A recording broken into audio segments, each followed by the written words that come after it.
How's it, guys? So this is Shaquille's 323 chrome bumper, 4-door.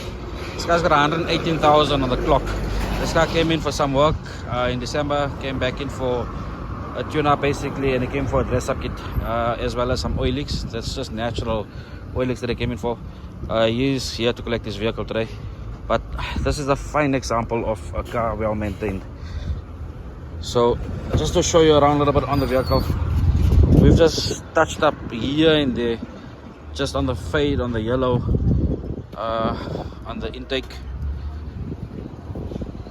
and throttle, or intake and tappet cover side. But it's a complete car. This guy is well maintained, well looked after. This is his baby.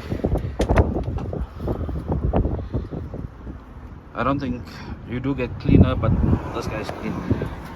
If you can see these caps here over your seat screw, your seat bolts, then you know this guy is well maintained. You know that it's looked after. So anyway, guys, this is his car here, his baby, collecting it now. He's gonna test drive, let us know how he feels about it, and then yeah,